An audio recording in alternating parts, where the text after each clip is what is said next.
Welcome to the April 16th, 2019 episode of Reactive Consciousness, our in-depth podcast about what happened this week in our lives. I'm your host, vysethebold, and this is... Lotus Prince. God. This is excruciating.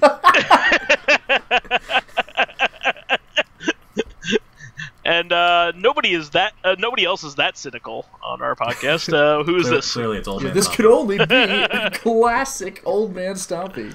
It's always classic when it comes to OldManStompy. The intro at the right time, the first time. Everything's going great, just every time you're on, ugh, this is excruciating.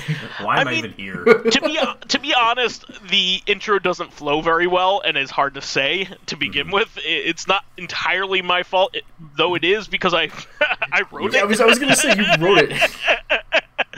So, if I ever host, I'm going to be like, fault. hey guys, this is RC. I'm Lotus Prince. But we used to restart the recording, but fuck it. Everybody else knows I'm a failure to begin with, so let's just move on. I was recently listening to what was supposed to be what had been advertised to me as like one of the best wrestling podcasts to listen to. It was by a guy named Bruce Pritchard, who was like Vince McMahon's right-hand man. And does he break kayfabe on the podcast? Does he what? Does he break kayfabe on the podcast? Well, that's sort of the point. Is like now there's really no such thing as kayfabe anymore because people like the behind the scenes aspect of the product is part of the product. Like they sell it as an experience. But on like the second or third episode, and this was on like a major podcasting network, they just like randomly play the outro in the middle, like an hour into the podcast. Like, they clearly just like left it there for the entire rest of the even after uploading it to the site. Did they acknowledge it though? The guy who was the straight man, the guy who was interviewing him, his friend who is not a name in wrestling. He just kind of like noticed that he pushed the wrong button, and they just like kept talking. Nice. Oh, so was it like a soundboard deal where they're live and they can hear the outro and they're like, keep talking? I don't even know if they heard the outro. Okay. Like, it might not have come over it might not have been on both of their headphones. Okay, because, like, for the record, when we do the, the music for the intro and the outro, that's all in editing. We don't record live and press the intro music button or anything like that.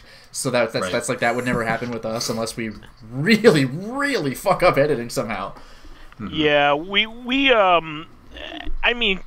got a tight schedule here, and this is a ship that keeps going, so we don't got no time for redos here. So we got to keep this train going. So let's pause for a while before we start talking about the main subjects. All right, let's move on. I first wanted to start off with some non-gaming stuff, just to get this out there because this is pretty important stuff in terms of pop culture. We're mainly a video games focused podcast, but we're not above talking about like big movie and TV events. So we should first acknowledge the Game of Thrones premiere that just happened on Sunday, which happened like 7 minutes ago. Yeah, as we're to recording, Lotus. the episode just ended. Obviously, it's never safe to talk about Game of Thrones, like the actual content of the show, so I'm not going to. But I just want to say on a personal note, every single episode of Game of Thrones that I have watched up until today has been like a year after it's aired because I get the DVDs mailed to me through Netflix. So I'm watching them a year later in 480, like on DVD. So I gotta say, it's really cool that for once, with the final season, full resolution, 6 episodes, full resolution at the time, feels good, man. But did you enjoy it? Was it a good episode at least? Did it, it was live up to some hype? Well, it was a good episode, but I mean, because it's the first episode of the season, other than other than a couple of plot events, there were a couple of plot events, but mostly it was just establishing where characters are because it's been a while. Like, remember this character? Well, this is what they're doing. Like, okay, fair enough. It's going to happen. But remember that guy that we left in a chest on an island that one time back in Volume 4? Right. But the thing with this season, I don't even remember. That was a One Piece reference for everybody else. Yeah. But no, I don't even remember if other seasons were like this. But with this season, the first 2 episodes are like 54 and 58 minutes, but then they're like an hour and a half long each-ish. So that I don't know. I guess there's just gonna be more and more climactic stuff happening. This is the final season of the series, so it's gonna be exciting. Sure. Well, that's pretty much all I wanted out of this interaction. I mean, we don't want to spoil it for anybody, obviously. Yeah. But I do want to move on and talk about Star Wars: The Rise of Skywalker. I typically don't watch teaser trailers, but everybody was talking about it, so I did. Well, see, that's what happened to me. I still haven't watched the teaser trailer. But everybody talked about it, so I don't know fucking everything that happened in it anyway. Like, all right. Well, there's nothing really that was that shocking other than the Palpatine laugh that happened at the end of it. No, I mean, I will say, like, one thing that is just frustrating is I know that it's in the trailer, and the wow moment is supposed to be in the trailer. You're watching it with everybody else. I do understand that. But at the same time, now it's not a wow moment when it happens in the movie. Like in The Force Awakens, when... Yeah, I don't know why they're teasing that big of a thing. Well, no, what I mean... They should have held on to that. Yeah, well, not even the Palpatine thing, but there was something else. I'm just going to say, in case anybody still doesn't know and doesn't want to know, I'm going to say it's kind of like The Force Awakens, where it showed that one shot of Han Solo and Chewie in the Falcon, and they're like, Chewie, we're home. And it was this big emotional moment. That would have been so cool to see in the theater, but now when it happened, I was like, oh yeah... From the trailer, okay. Yeah, so, I don't know how they aged up Donald Glover so much. I don't know how they did that. They must be wizards over there at Disney. That's over my head. Donald Glover played Lando in the Solo movie. Oh, in the Solo movie. Jeez. Okay, yeah. It's the one Star Wars movie I haven't seen. It happened last year. It's the most recent Star Wars movie. Yeah, but I haven't seen it at all. Wow. I mean... Because I was going to say, I could have sworn there was a different actor, but now I get it. Billy D. Williams is the original actor. Yeah, Lando, I was like, Donald Glover, don't you mean... Yeah. Donald Glover played young Lando. Yeah, alright. Is my point. That was a bad joke, ruined by... I don't know what I'm talking about. But ruined by me not caring enough to see the Solo movie in theaters? Solo was actually really good. I actually liked it a lot more than a lot of the other spin-off stuff. Believe it or not, I thought it was better than a lot of that stuff. I mean, there's still too many cute moments, but it was by and large really good. Well, I mean, regarding the trailer for The Rise of Skywalker, now that all that stuff's kind of been discussed already, I will say the only 3 things I know about the trailer were Palpatine, Lando, and the concept of the term Skywalker. And I'll say, of those 3 things, Lando coming back is kind of cool, and the other 2 things piss me off. Well, I did really like that the concept of somebody on foot, like a Jedi fighting a TIE fighter. That's really badass. I didn't even know about that. That sounds weird. Oh, that's the whole trailer, actually. The only thing that anybody's been talking about were Skywalker, Lando, Emperor. The majority of the content is Daisy Ridley fighting, is Rey fighting a TIE fighter on foot. Fair enough. Or about to. Well, amusingly, nobody on the internet talked about that, at least not that I've seen. I did see a comment like almost immediately after the trailer dropped, like, gee, good thing TIE fighters don't like fly way up out in space where a single person on foot can't like just fight them with a lightsaber. I know. No, actually, my favorite thing. It's very clear that it's after her. I mean, that's... it's trying to fight her specifically. I'll say my favorite thing that I've seen so far is just the stupid memes with the trailer. Like, when it goes black and you hear the laugh, they just cut in, like, a line from Jar Jar, or, like, Tidus from Final Fantasy X's laugh. It's just like, oh, that's who's in the movie! Like, it's just so stupid, but it cracks me up. Oh, that would be so funny. Like, cut to black. Ha. It's like, alright, you got me. Jar Jar is the key to all this. Yeah. Well, he actually is very important in terms of canon. He actually is. He gave a speech that helped give the powers to Palpatine that he didn't have. I hated Episode 2, but I gotta say, that's actually a really, really funny troll move. Like, alright, everybody hated Jar Jar. But he's also one of the most important characters in the entire. Like, well, no, I don't even care. I don't even care about him being important. It's just the manner in which he was. Like, all right, I get it. Everybody's mad at Jar Jar. We'll put him in the movie for like 15 seconds, and those 15 seconds were like allowing Palpatine to ascend to power. It's like, God damn it! It's fantastic. he gave him the Patriot Act, essentially. Yeah. So. Do you think that in galactic history books they're gonna read about the tyrant Binks like for the rest of time? As like, I don't even know about the tyrant. I'm just gonna think of like. Boss and ass, goddamn you. Well, no, this is almost the reverse, because like we realized it was a good decision now. But remember how the Alaska Purchase was called like Seward's Folly? It's like, Seward, what an idiot! Like I just imagine Jar Jar, like, what a dumbass! He made this happen, like just through the history books. So yeah, we should move on because there's plenty to talk about here. Also, also related to this, Disney made a bunch of headlines otherwise, and also this was a huge headline in business news because they officially merged with Fox, 20th Century Fox a couple weeks ago at this point, but they announced that they will have a combined price for Disney Plus, ESPN Plus, and Hulu, which is a big deal because people were wondering about that, and at this point, a lot of streaming services combined, is going to be a really big strain on people's wallets. That's the first time. Well, that's the whole thing. Streaming services have really cut into people's wallets because it used to be a cost-saving measure, and now. Well, that's exactly it. Like, you had to pay for this channel and that channel, and then Netflix came out, and it's like, oh, you mean I can get all this stuff at once? But then every cable network was like, what if I do my own streaming service? And like that is exactly what got us to this point in the first place. Like, you're forgetting we don't want to pay 100 different people. That's the whole reason we went for Netflix and dropped the cable box. Well, their stock price went up 13 points in one day, and that is literally 10% of the company's worth. The largest entertainment group in the entire world at this point is Disney. So 10% of their market value is a huge deal, and it went up in one day. And it hasn't gone down from there. It hasn't backed off really. So. That is a huge deal. I could care less about ESPN Plus, but I'm glad that Disney Plus and Hulu will be bundled.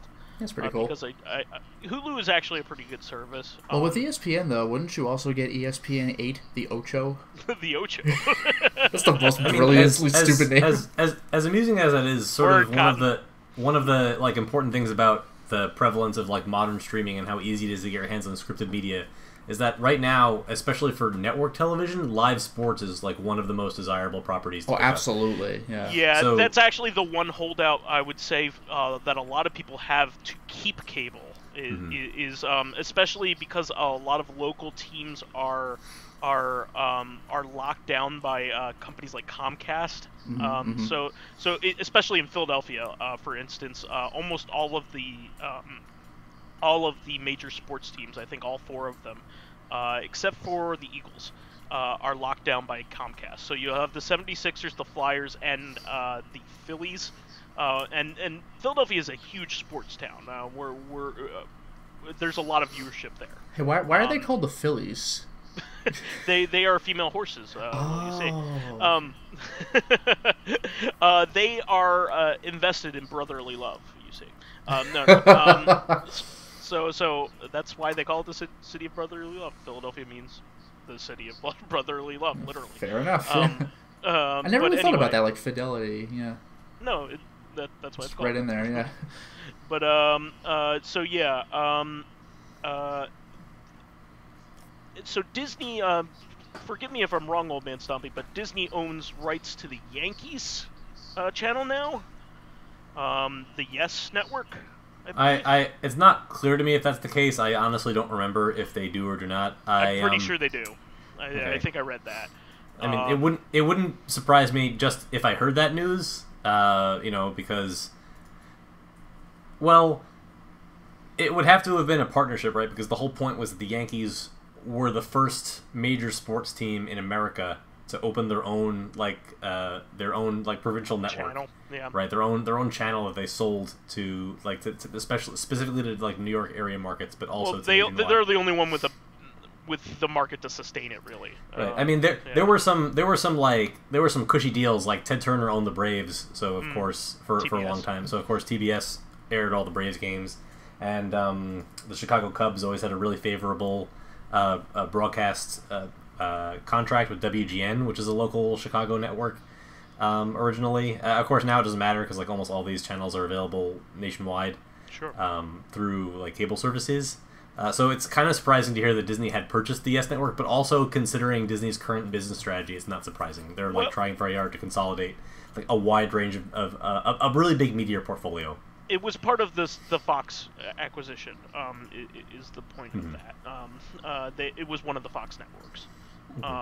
But yeah, I mean, like I said, I hate that there are so many services now. I mean, like, the one that pisses me off the most is CBS.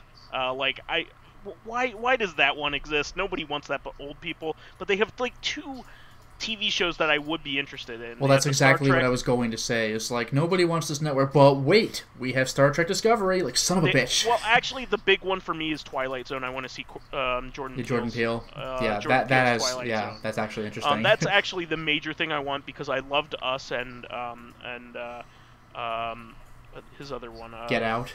Get Out. I loved Get Out as well. Plus, I love everything else he does. So, I really do want to see Twilight Zone, and it's a shame. Also, I kind of wish I had DC, because I kind of do want to see what they did with Doom Patrol, because apparently that's pretty good. Oh, nice. Apparently it's really faithful to Grant Morrison's run on Doom Patrol, which I can't believe is a thing, because it's very it's very abstract. And has a lot to do with psychedelic and every single issue ends with a different member of the patrol saying, "I see you." Kind of. I mean, what? But what I'm trying to say is, are you referring to Animal Man? Yeah. Okay. Well, that was actually the next logical that was the next series he really did after Animal Man. So it's like he if you kind of want to read comics in his line of thinking, like as an author, you would do that and then move on to the Invisibles after that. So do you think they'll ever do a live action adaptation of Grant Morrison's run of the multicultural Batman? Oh, you mean the Mamma Mia! Just get stabbed. It's so stupid. That might actually happen one of these days, because that was leading up to Batman R.I.P., which is one of the most prevalent Batman stories in the last 10 years. So who knows? But anyway, we should move on. There's other Star Wars stuff to talk about. So there's Star Wars Jedi: The Fallen Order was announced. So this is kind of very ironic. So EA announced this, and it's being made by Respawn, which is the old Call of Duty guys, the guys who were making Titanfall and Apex and all that stuff. So this is they promised this is a single player game with no microtransactions and no excessive loot boxes, and so it's so funny because like this is EA having to advertise that it's a game by them that is not like a game by them. There's 2 things about this that crack me up. Yeah, one of them, the advertisement is this is not an EA game, we're not going to actively fuck you. But the part that also cracks me up is that every single response to that announcement was in some form or another calling bullshit. They're like, really, EA, are you? Like, we know your history. I saw Akbar, like it's a trap.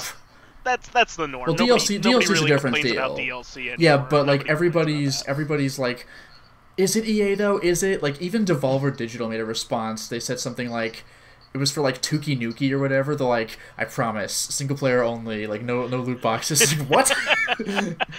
So this. In all seriousness aside, this kind of looks based off. There hasn't been any gameplay, just to let everybody know. This is just a teaser trailer, just a cinematic one. But it looks like they were showcasing abilities that look similar to like Assassin's Creed. So it kind of looks like Assassin's Creed with the Force, which is a good concept. I can't wait to see I can't wait to see another entry in the series every single year, and it runs the series into the ground. Well, Star this Wars is cool. In Greece, Star Wars in Old England. Well, Assassin's Creed is still a good series, though. It hasn't been run into the ground. Well, no, that's true, but it definitely got tired and then kind of came back. Yeah, it really came back because they've decided to ignore the meta series. Like they don't care really much about what's going on in the future timeline, which was the original concept. So anyway, this looks looks pretty neat to me. It takes place during the the kill order of all the Jedi. Order 66. Yeah, exactly. So that's pretty neat. That's a pretty cool thing to see happen. So and the main character is of course trying to run away from the Jedi Holocaust, as it were. So this is pretty cool. Moving on. OldManStompy, did you have any opinions about this? About the Fallen Order?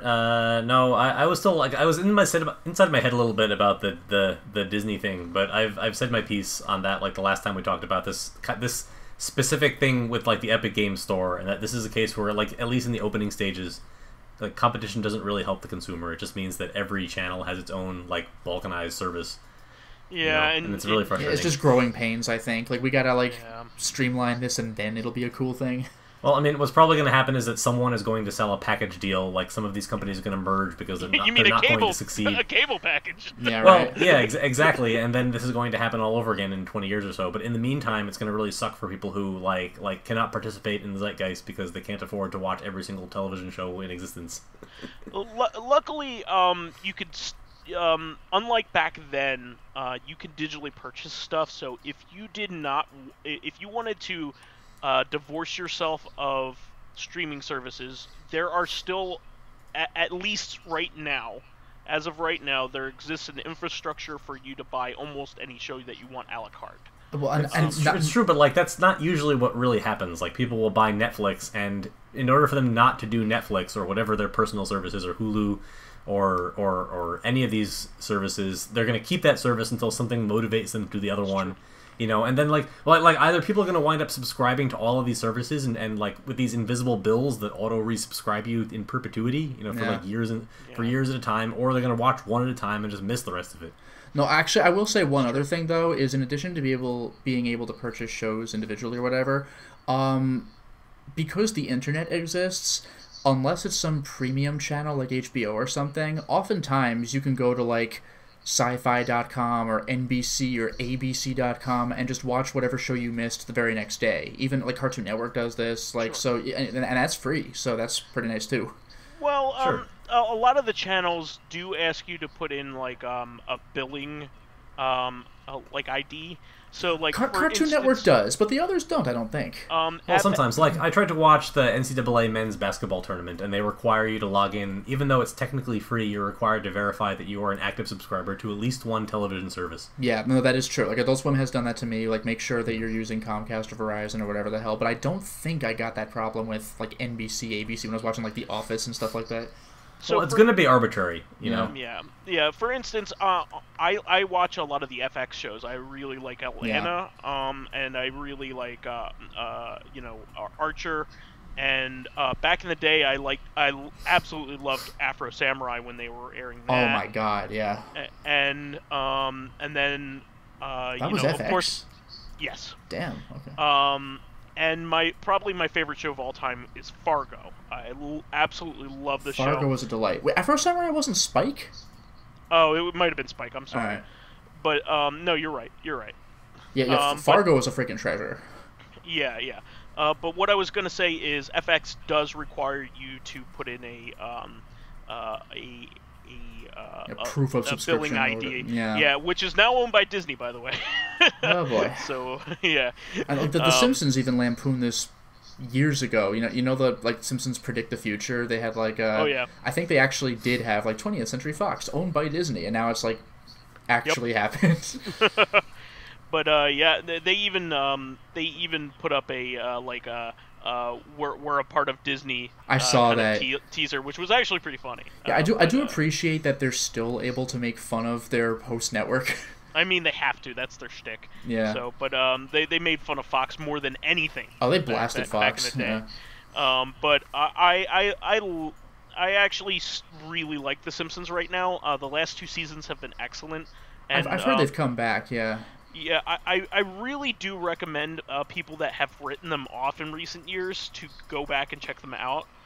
You know, if you don't like it after that, you know, that's your own opinion. But I have laughed out loud the last, like, 4 or 5 episodes at several jokes. And I don't laugh out loud at everything, you know, like, yes, even stuff I like. No, yeah, it got me. Yuck. No, but, you know, at this point, you know, I've seen so much content, like, I'm a little jaded, you know what I mean? So for something to actually make me laugh and catch me off guard is you know, not exactly common, you know? Yeah. No, this show makes me laugh, so, I'm gonna say that it's not like it was when, you know, Conan O'Brien was writing it. I'm not saying that. Well, that's what I saw someone on the Discord say. Like, the newer seasons are not season 5 to 10 good, but they're damn good. They're better than current Family Guy. They're better than a lot of other. I mean, a lot of things are better than current Family Guy, but you know, you know what I mean. Yeah. They're actually a really good show on their own merit. So I definitely. There was this really funny episode with Lady Gaga in it that I really loved, like last season. So, anyway, we should move on. I did want to talk about some Mega SG news here. This is the FPGA-based Genesis that was released by Analog. So Kev Triss, who is the creator of the system and its programming, has stated on a live stream he did with My Life in Gaming, which is a pretty popular YouTube channel for the people that are really into you know, playing their old consoles and getting them to look good. That he is working on the 32X compatibility, and he thinks it will absolutely be feasible. That would be incredible, because if that works, then I really wouldn't have to hold on to my actual Genesis anymore. Well, so there is a caveat to it. He said you will most likely need to purchase the analog input-output device that they're making, you know, so you could use it, the analog systems with a CRT. That's a small price to pay. Yeah, I'm just saying, and you will need a 32X for it to work. Okay.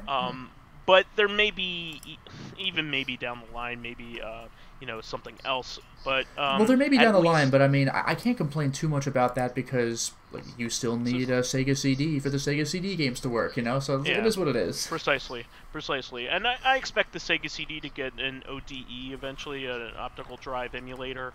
Well, Cyberdyne Systems, the people responsible for the PSIO, said that I think they were considering working on that, or actually working on that, like, last year. That's probably the next frontier for ODEs. That's probably the next most popular system that doesn't have one. And that would be great, because a lot of, like, the Sega CD games that you would actually want to seek out are quite expensive. Yeah. It's not like the Saturn with the entire fucking... I own the ones I care about, with like only like 1 or 2 exceptions. But like I mean, it's not like the Saturn library where everything just breaks the bank. But the Sega CD has a few games that you really want, but they're up there. Yeah, Popful Mail, Snatcher, Cobra. Those are all. Yeah, I don't have Cobra. Yeah, Cobra is probably the outlier there, but if you know about it, you probably want it.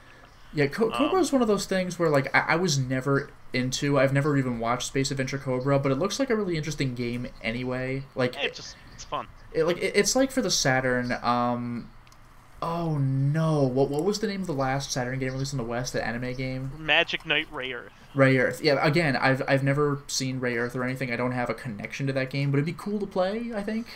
Yeah. And here's another thing. Firebrand X...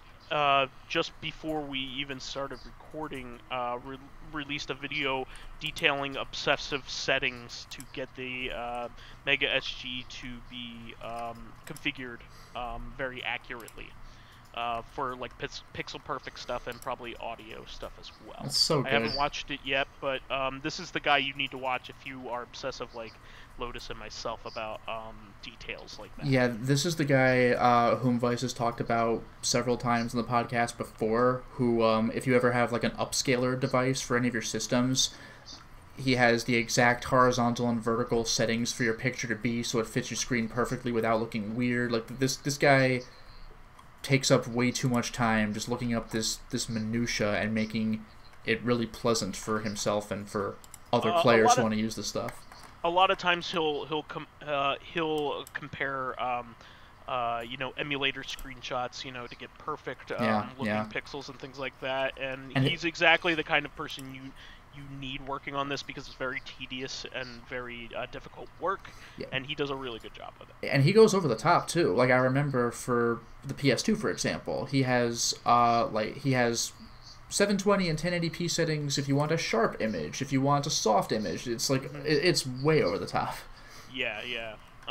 Really good stuff. And the final Mega SG news is that the jailbreak was released. So the jailbreak firmware is exceptional. So the jailbreak firmware will allow you to play ROMs off of an SD card, which is really awesome. This actually means that you could play any Sega Genesis game if it is not a Sega CD game or a 32X game, or Virtual Racing, which is the one special chip game. Yeah, even for the EverDrive, Virtual Racing was always the one weird outlier, but unlike the SD to SNES, they didn't really bother updating the EverDrive because there are better versions of Virtual Racing out there that are more easily accessible anyway. It's a great technical achievement for the time, but there are other versions that are better. Even the 32X version is better. Like, if you really want to play Genesis Virtual Racing, just pay a couple bucks for the cartridge. Yeah, it's not an expensive cartridge in the slightest. You can buy it for like $5 at most. So this is huge. You can play any ROM you want, right? As long as you have the jailbreak enabled. It'll allow you to also play any any SG-1000 games or Sega Master System games, ROMs. And Game Gear as well, right? And Game Gear, yeah. So perfect Game Gear gameplay. Yeah, that greatly pleases me. Which is really amazing, and you can play with a controller now, which is really amazing. Mm-hmm. And the surprising one is that they included the ColecoVision core. Yeah, it's so weird. So apparently it's very similar to the SG-1000 core, almost to the point where probably in Japan, like, Sega might have copied the design of the ColecoVision. Oh. Like, it's so close that it's like off-the-shelf parts, first of all. I was going to say, back in that era, it was really cutthroat. Or wasn't there, I forgot if it was Atari or ColecoVision, but didn't one of those companies release a, quote, adapter that allowed you to play the other system's games on it? And yes. It's, like, extremely illegal by today's standards, but back then I think they justified it by saying it's just Radio Shack parts, anyone could do it or whatever. Yes, so you're absolutely correct. When Coleco came out with the ColecoVision, they released an attachment to the ColecoVision that allowed you to play Atari 2600 games off of your ColecoVision with a module attached. In fact, I have it in the other room. I just remember this because there was an old Angry Video Game Nerd episode where he said, like, imagine if Sony released an adapter for the PS3 that let you play 360 games. There would be, like, a riot. Like, that'd be insane. So there was a lawsuit, and Atari actually got defeated on it. Not Coleco. Yeah, that's infuriating. Because they argued that you could basically make an Atari 2600, like you said, from parts you could buy from Radio Shack, which is true. And you could make a ColecoVision that way too, to be honest. So odd. So there wasn't a whole lot of proprietary stuff until the NES came along. This is really, really cool because the one system that I care about pre-NES is the ColecoVision, other than the Vectrex. Vectrex is freaking sweet. I fucking love the Vectrex, but there's no emulation in the world that could replicate that well as I wanted to. Not to mention, even if there were, I mean, well, I wouldn't want it. Well, yeah, like not there is that, but also, I mean, I guess you could get digital overlays, but part of the fun was just taking the cards and putting them over the screen. It's cool. It's just a cool system. But yeah, it's its own vector screen, which you can't really replicate. But yeah. I love the ColecoVision. It has the most arcade accurate ports of the time, and they're very accurate. In fact, they had a very accurate version of Donkey Kong that was packed with the system. Nice. Much more accurate than the Intellivision or Atari 2600 version at the time. In fact, it's very close to the NES version of Donkey Kong, which is very close as well. Still doesn't have the Pi stage. Oh yeah, like level 2, I believe that is. 3. Level 2 was the one with the springs that bounce around. Correct. Oh, okay. But ColecoVision has one of my a port, one of the only ports of one of my very favorite arcade games of all time, which is Frenzy, the sequel to Berserk. That is freaking sweet. Yeah. And apparently all of the controls are emulated. Like you can use the controller, like a Genesis controller, to press the number buttons. Okay. And the ColecoVision controller was hot garbage. Yeah, it was basically a remote control, like a phone, like you said, with buttons. Yeah, or with buttons, had with numbers. Terrible D-pad kind. It was like a little joystick. It's terrible. It's awful. So being able to play these games fully functional with a Genesis 6-button controller is a huge luxury. Yeah, that's pretty fantastic. And perfect video and perfect audio, which it never had to begin with. So, really cool stuff. It's better than owning an actual ColecoVision at this point. Yep. Really cool stuff. So I'm really overjoyed at this, and I even expect more stuff to be added to the next jailbreak updates. I expect eventually, like the Analog NT Mini had a ton of extra systems added to it, like stuff that I don't care about, like Bally Astrocade and shit like that. Jesus. But like I would be very happy if, for instance, like the 7800, the Atari 7800 got added. That would be really cool. Or maybe the MSX. That would be really neat. So, that would be ridiculous. The thing with MSX though is that for any game you'd want to play on it, or the MSX2 or whatever, MSX2, yeah. you would still need like fan translations for like every game. Most of them were action games. Most of them. Fair enough. Although, I mean, like, this is just me, but I still want to play SD Snatcher. Oh yeah, and that was actually one of the very first fan translations ever made, if not the first. Nice. That was released way back when the MSX was still being produced. Oh my god. Yeah, it was made in Europe. I think maybe Switzerland, maybe something like that. Anyway, let's move on. So we talked about this game a little bit a while back, but Zenki Zero finally got released. Right. Yeah, I still need to pick that up. For PS4 and Steam. Apparently, the PC release is the version to play. Oh yeah.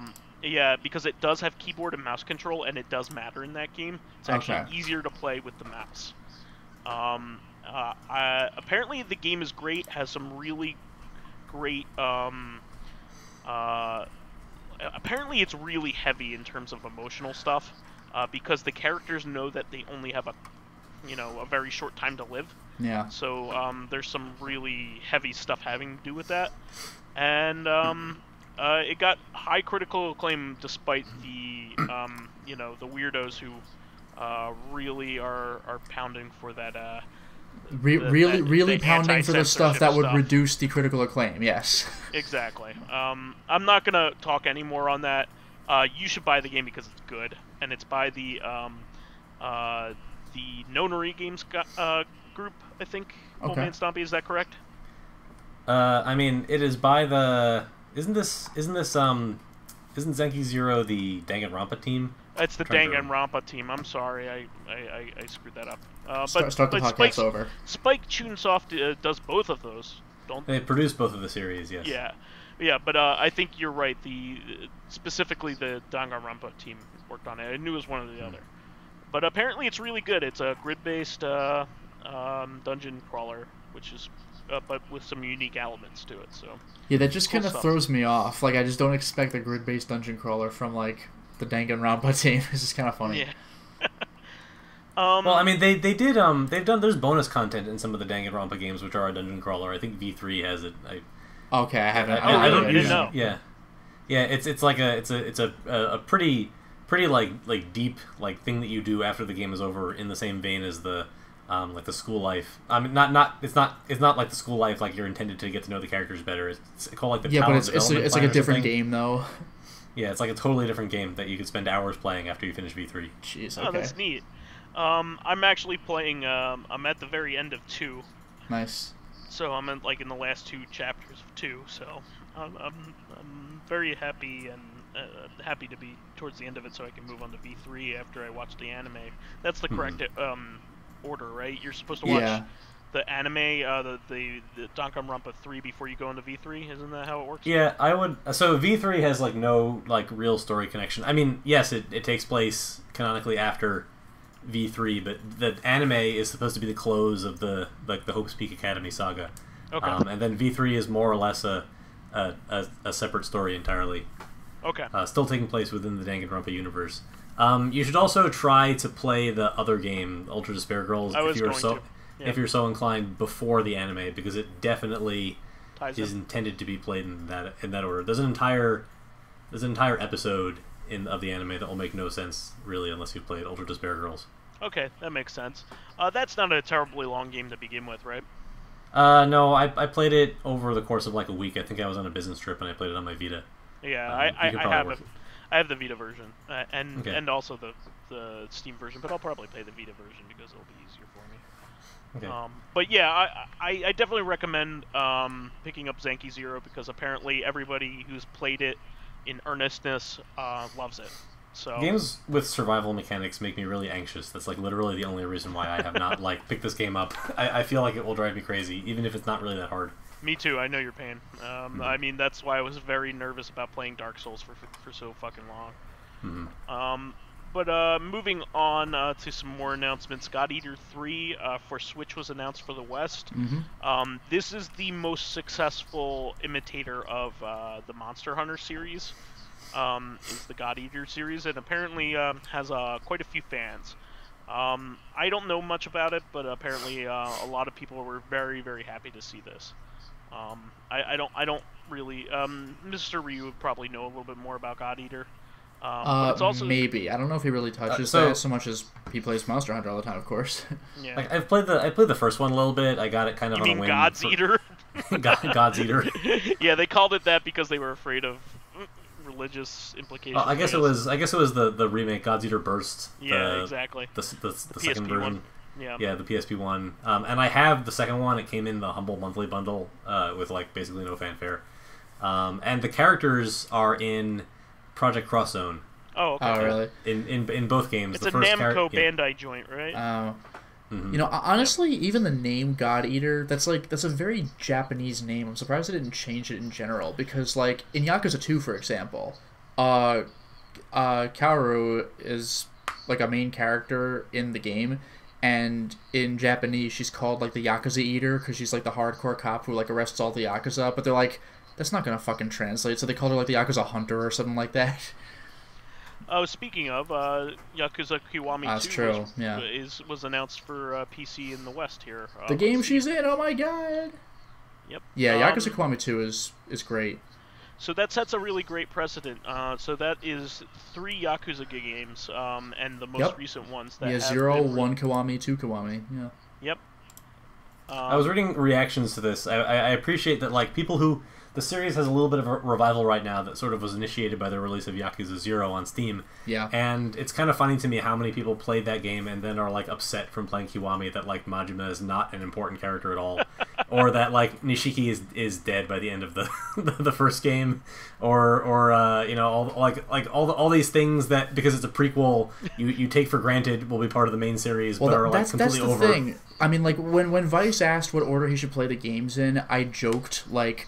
The PS2 games, then 3, 4, then Dead Souls, then 5, then 0. But the thing is, though, if you do play the games in order, I mean, you could just do Kiwami 1 and 2 instead of Yakuza 1 and 2. But yeah, if you played them in order of release, then like it's this big build-up of like 6 games, and then you can finally play as Majima. How cool is that? But if you play Yakuza 0 first, then it's like the reverse effect. You never play as him again. It's like, oh, what? I thought he was a bigger Dead deal. Souls. Yeah, there's I guess a rumor that they're going to make a 0.5. I guess because so many people are really invested in 0 and like disappointed by 1 and 2. Well, I hope they do a 0.5, because the one thing that I was waiting to happen for the entire game was to see how Majima and Kiryu met and became close, and you just don't get that. It just doesn't happen. They probably just left that open on purpose. They don't meet at all. I couldn't believe it. Well, we should move on, but absolutely really cool that the series is as popular as it is. It's probably Sega's #1 property in the United States, in the West, other than the Total War series at this point. Other than the Sonic team, Sonic the Hedgehog games, yes. No, I think it's more Sonic popular. and the Secret Rings, baby.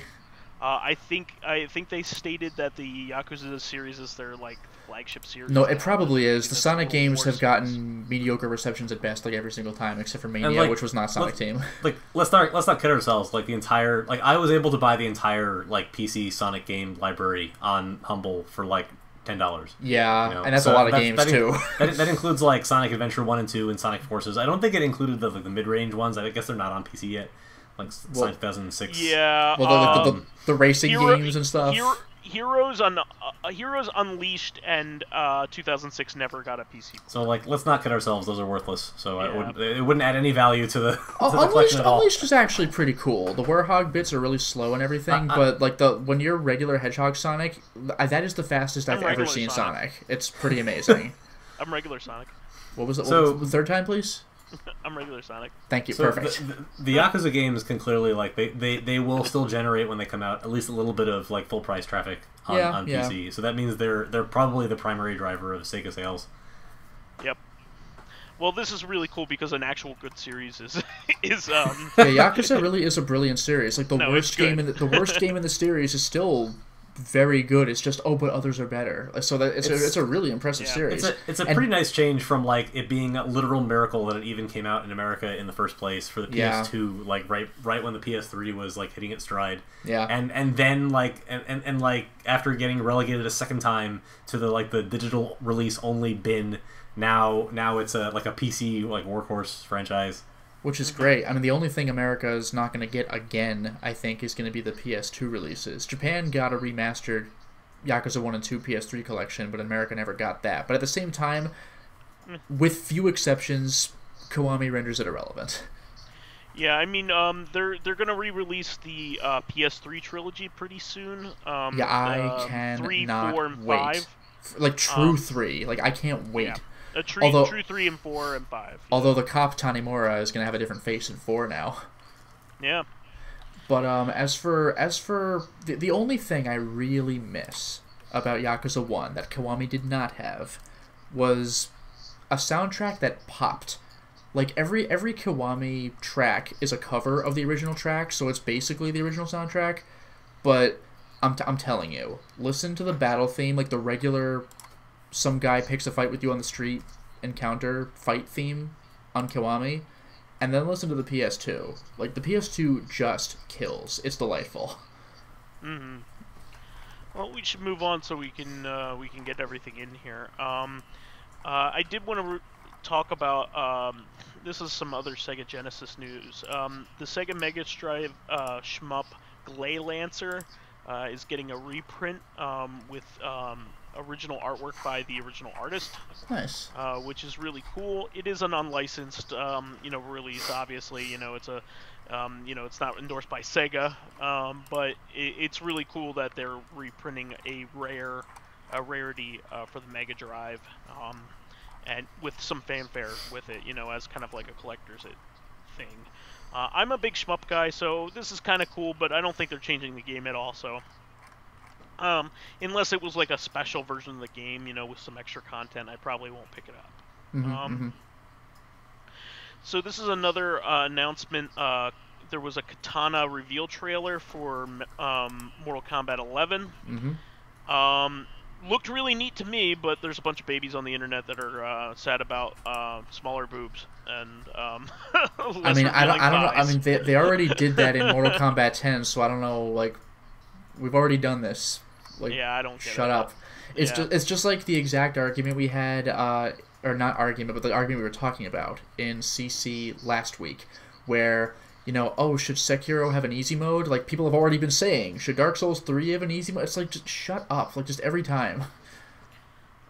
There's enough ways to get off in the internet. I mean, like, we talked about support of easy mode, but it's like, how come this doesn't have this? It's like you're asking the same questions, guys. Like, figure it out. They're probably trying to make the series a little bit more appealing to general audiences, even though it's a violent game. Yeah, Mortal Kombat 9 was pretty exploitative with the boobs. It's like, now Mortal Kombat 10 and 11 is doing, like, the exact opposite of what Soul Calibur's been doing to Ivy over the course of years. I mean, if the fighting game community is going to grow, it needs to embrace all the people it's excluded for so very long. I have no sympathy for you if you think this is a problem. I pay $60 for my incredibly violent fighting games to see big boobs on that one female character. Like I said, I don't understand. Like, play fucking Dead or Alive. Like, just go away. Yeah, I don't know. This is pretty cool. So, Nintendo's Labo Volume 4 just released the virtual reality one, and apparently it has a little Easter egg in it. If you go into the videos, there is a video of somebody turning on a virtual boy and putting it on their head, and while you're in first person watching it. That's kind of cute. And you could see the opening cinematic of Mario Tennis. And then everything goes red, and you rip the Labo off your head. Ah! Yeah.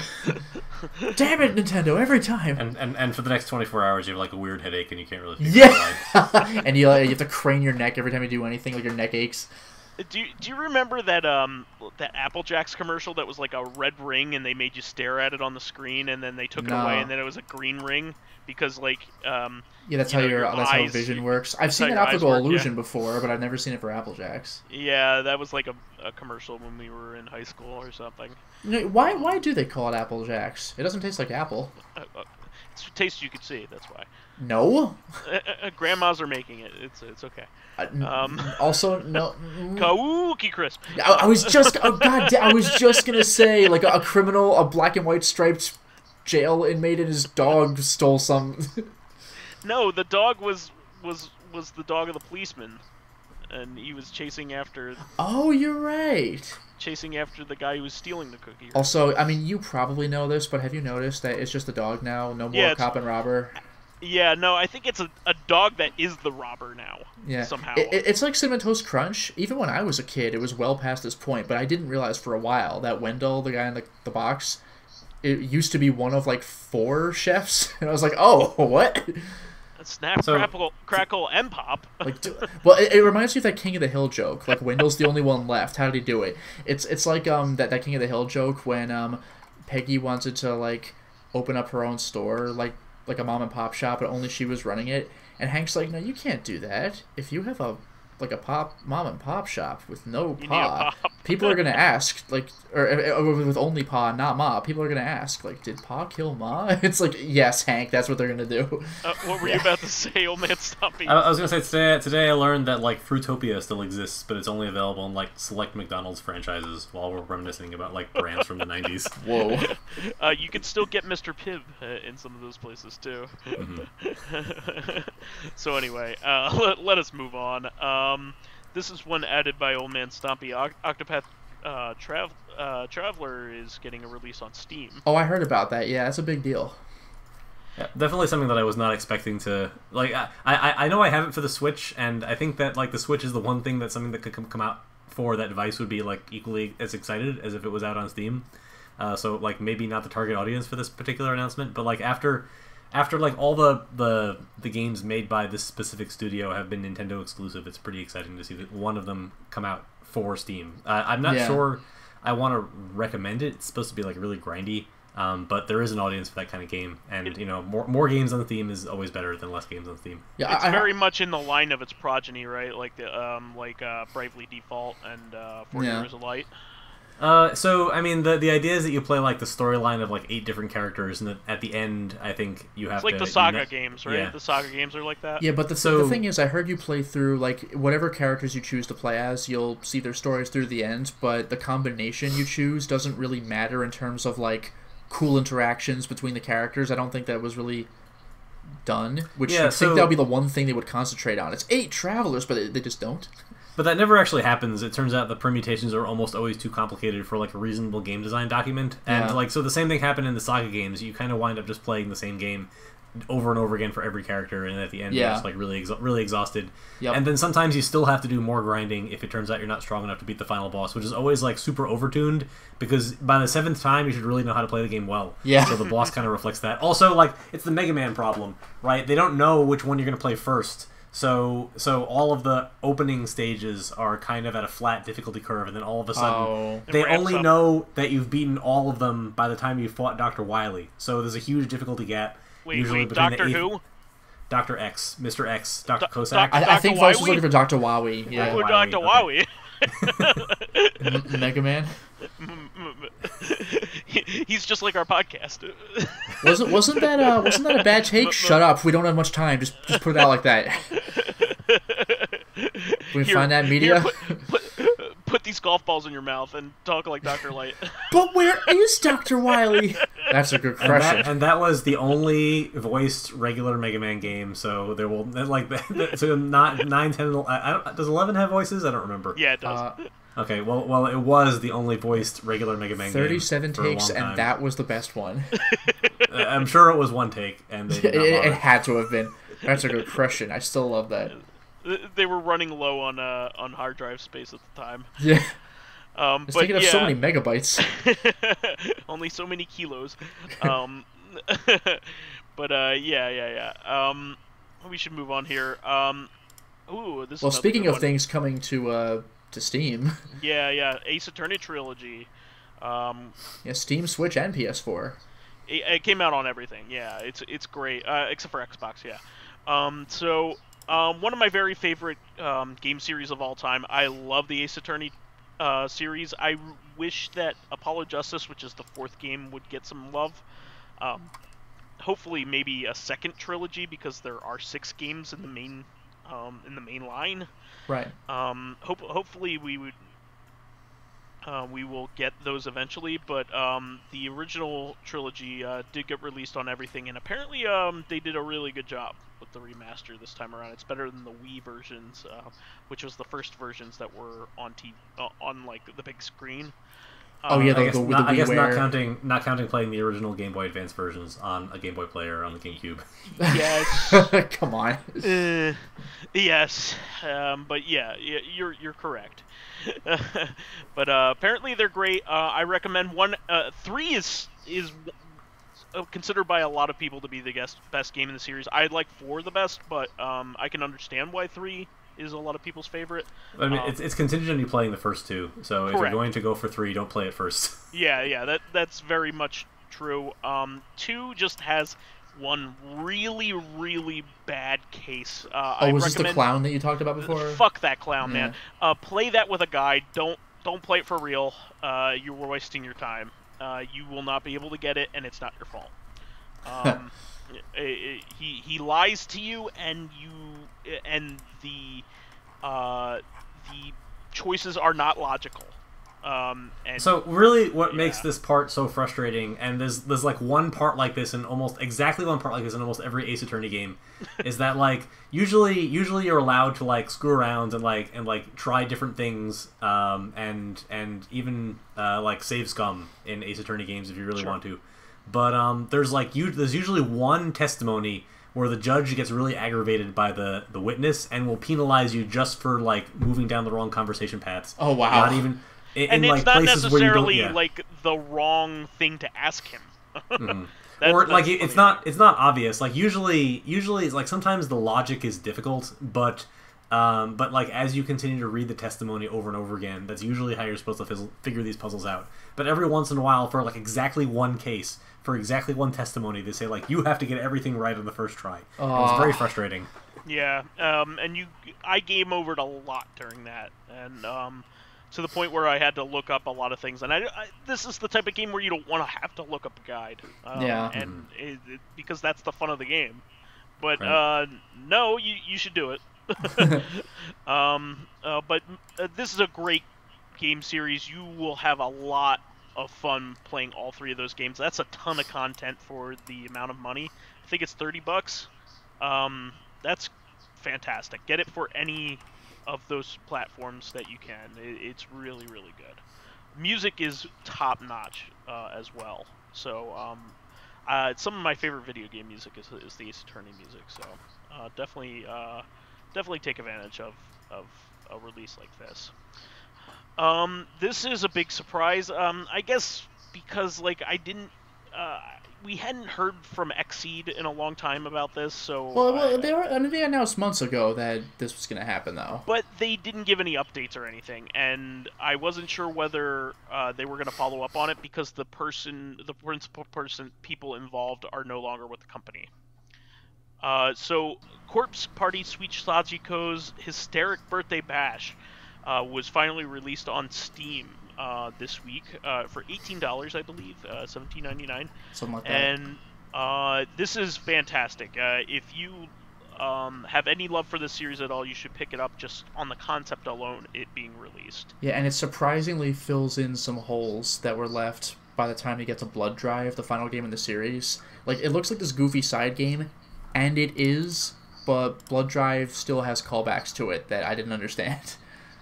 And I might also add that friend of the show, Tom Lifschultz, this is his last project with the Xseed before he left. So he, if you want to, what a way to go out with a series he's actually like really passionate about. Yeah, he actually shepherded Xseed releasing the Corpse Party games in the first place. Yeah. In English. So. Also, the Falcom games, his work on the Falcom games cannot be. Like that's the great thing. Like a lot of localization. It's like here's the next game you got to localize. But Corpse Party was a passion project, which is super cool. The Zwei games would not exist in English without him. Many games that they released were his passion projects. The Popolo Croy game for 3DS. Oh God, he loves those. Yeah. Yeah. He really was a major influence in a lot of these cool games that have been released. The Akiba games as well. Oh yeah, Akiba's Strip, Akiba's Beat. Yes. I don't know whether he had any involvement in Senran Kagura, but those are Marvelous games. Yeah, Marvelous Entertainment. So, yeah. Xseed is Marvelous US, so okay, yeah, that's not surprising that they were releasing those. Mm-hmm. Just a couple little things. This is a couple little downer things, unfortunately.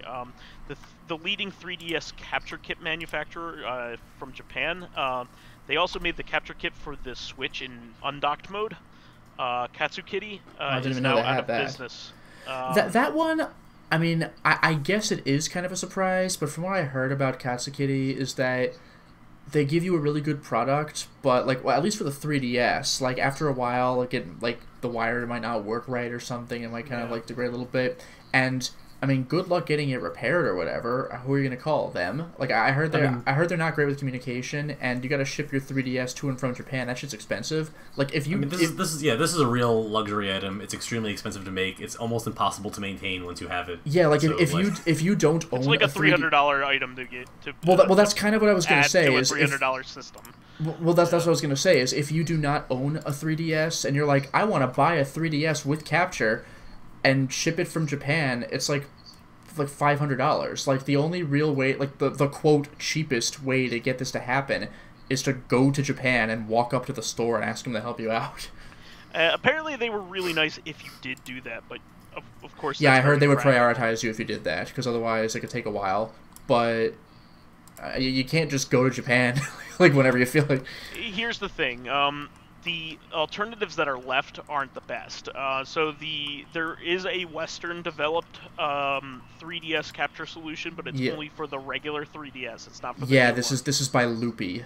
And he's I think he's stated that he's not working on a version for the new 3DS, and that's where I have all of my digital purchases. So there's no chance of me getting the other one.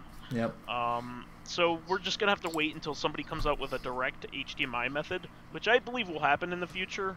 And it's happening with every other system, so why not? Yeah, why not? I would kill for that. It's so good.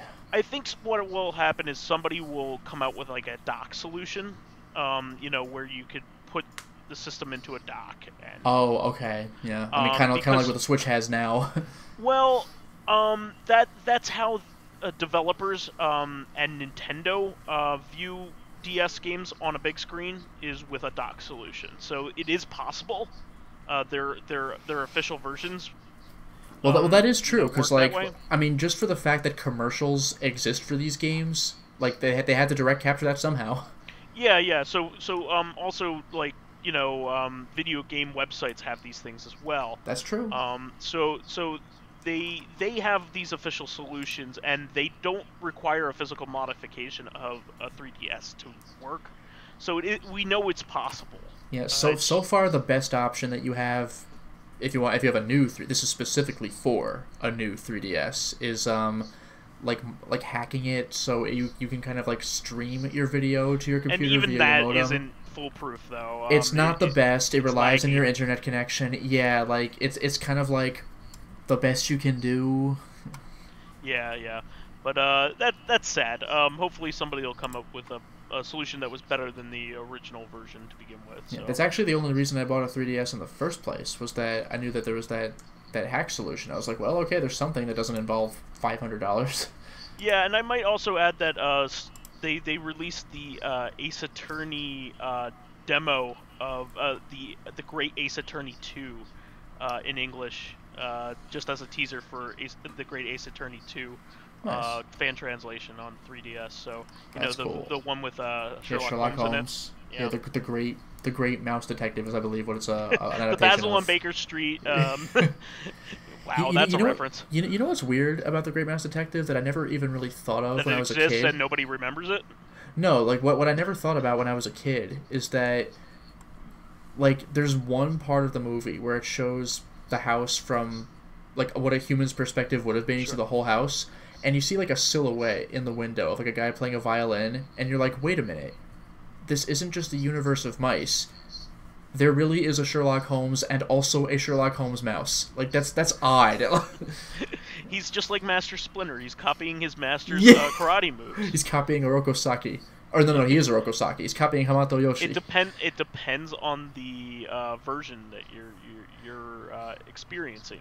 In the cartoon, he is actually his master, and he mutates because he's around rats. That's right. Yeah, he's the human who turned into a rat. Whereas in the comics and the movie, he like the rat, this is actually the less plausible explanation. The rat practiced karate before he mutated. Yeah. My favorite is that in the most recent cartoon, Shredder is actually like a Krang driving a Shredder-shaped like human robot. I've heard about that. That's not the most recent Teenage Mutant Ninja Turtles. The most recent, that's the one from 10 years ago. Yes. The most recent cartoon. No, not the most recent. Actually, you know what I thought was pretty funny? No, that the Nickelodeon one that's running right now has a completely different story. No, but you know what I thought? You know what I thought was pretty funny is in the super crossover of all the Turtle universes, like Turtles Forever. When they go into the comic universe, they give a shout out to the actual comic where Shredder shows up for like a second and they throw him off the building. Because in the original comic, Shredder was out in like issue 1 or 2. He's like Shin in Fist of the North Star. He's like over with in the manga like almost immediately. Yeah, it's funny because I watched the anime and it kept going. I'm like, oh, we're building up to Shin, but like he's nothing. In Lost Paradise, he's the tutorial boss fight. You literally kill like 10 goons to show how battle works, and then there's Shin. And you're like, oh. but you're right. In the newer series, it turns out that Krang in his robot body is what Shredder is. Yeah, that's so good. That's hilarious. I think they were called the Ultrons, or it's something like that. I have Utroms. That's what I was close. But yeah, they were good characters in the comic. And yeah, Shredder is the evil one. The rest of them are not as bad, I think. Okay. An actual Krang shows up later in the cartoon. I haven't really followed it that closely, but I watched like the one with Krang in it and like the Turtles Forever movie. Yeah, it's pretty weird. Yeah, the last Turtles things I saw was Turtles Forever. Krang didn't exist in the original comic. Only the Ultrams did, and they were good. Yeah, Krang's race I think did, but like the stuff that looked like him. But yeah. Saki. So irritating. But I want to conquer Earth. Okay, Uncle Phil. It's so I know it's so good. Imagine being scared of that and then finding out it was just Uncle Phil whining. Obviously I saw Turtles before Fresh Prince. I could and I never made the connection. But if you listen to their voices back to back, he's not doing a voice. It's just Uncle Phil. Like whoa, Uncle Phil being himself. Yeah, being somehow a Japanese man. I'm attaching this jewel to my helmet, Krang. Just Uncle Phil. Wow.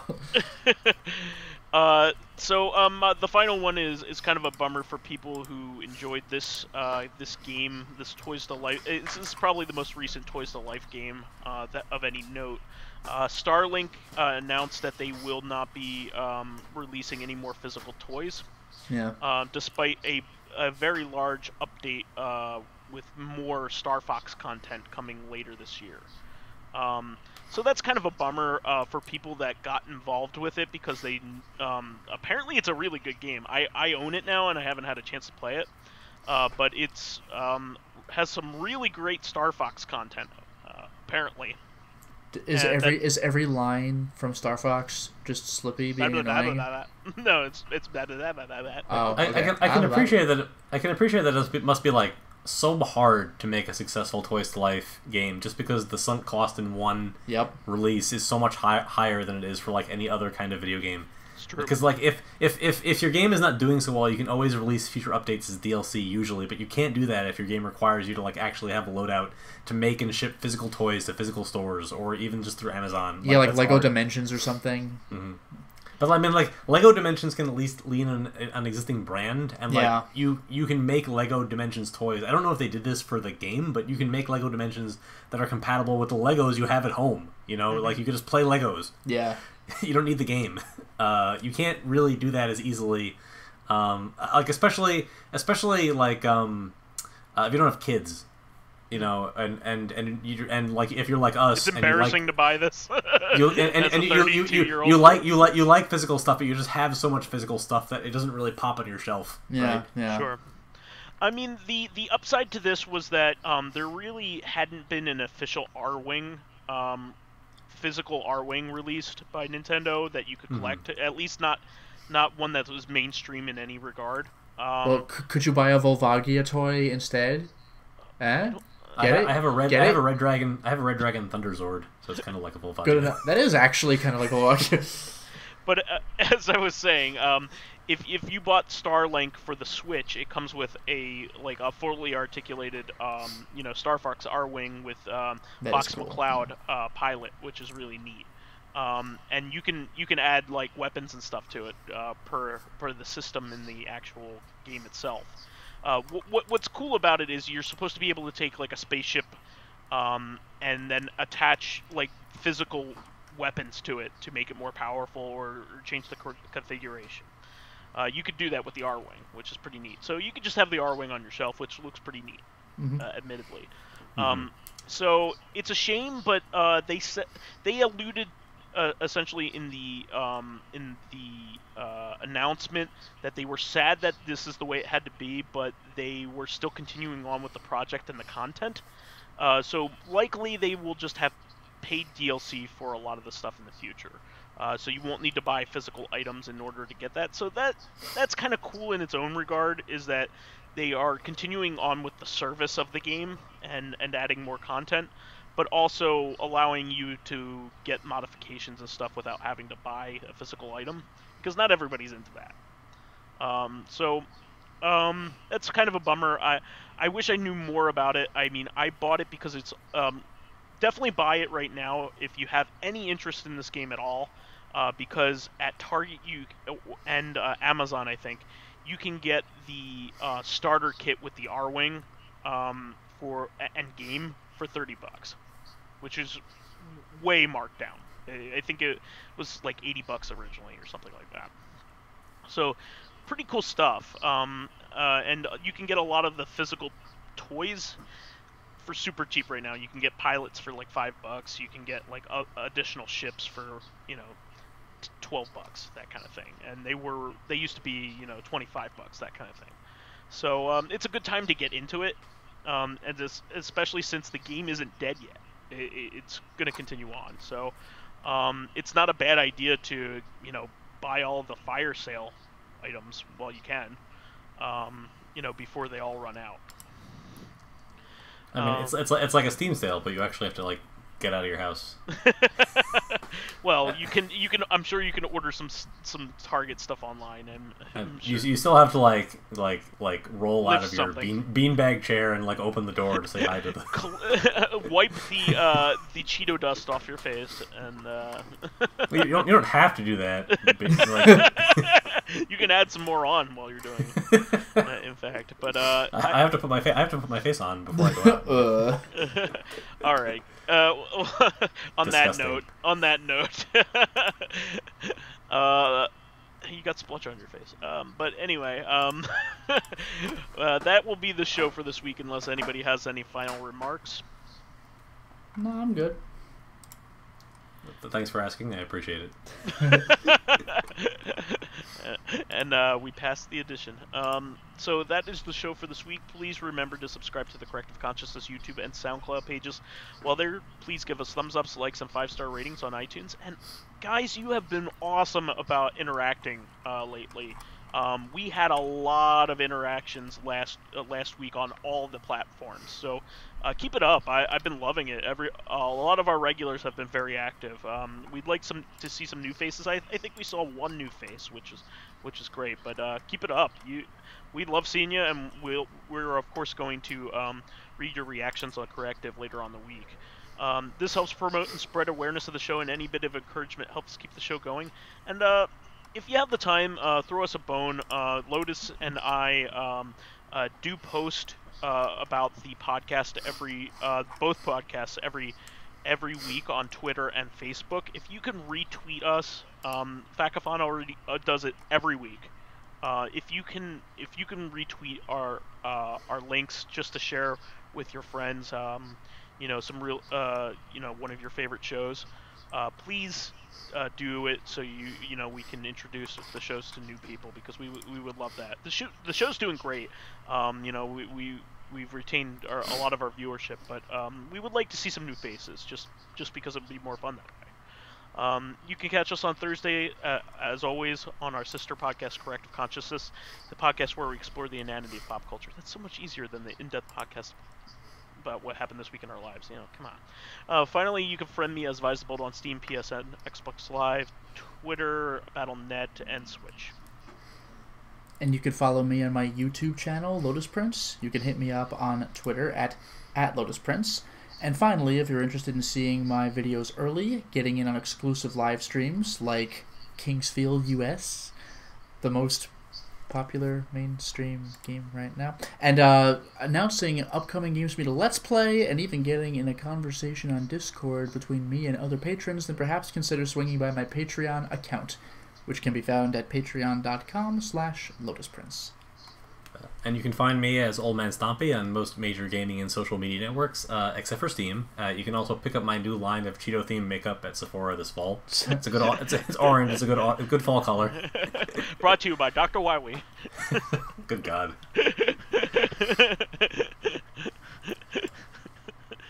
Dr. Kosak. Mr. X. Oh, it was Dr. Wiley all along. Jesus. Oh, really? Wow. Literally just Dr. Wiley in a coat. Like, definitely the same guy. I love how they weren't cagey about that at all. They were just like, come on. Yeah, we know you know. Let's just do it. Except in Mighty Number 9, where the Dr. Wiley guy, the guy who looked like Dr. Wiley, was already in jail and was not actually the villain. That's kind of cool. Yeah, but nobody played that. That was. I played it. I'm sorry. Just recently, specifically because Pyro on a previous podcast said that he thought he would never finish it, so I was like, screw you, and I played a shitty game. But did you defeat the credits? I did not watch the whole credits. I watched maybe 5 minutes of it, and then I just skipped it. Did you see the one credit that said Kamiya was right? Why would I look at that for that specific one? You've told me about it every time I mention the game on the podcast. I don't need to see it in the credits. The one thing that you saved me. You didn't answer it, did you? Yes. I did not see it. Oh, well, look out for it next time. Next time. The next time you watch the 3-hour credits. That would be the first time. All right, we've outstayed our welcome. We'll catch you on Thursday, everybody. Until next time, everyone. Cheers.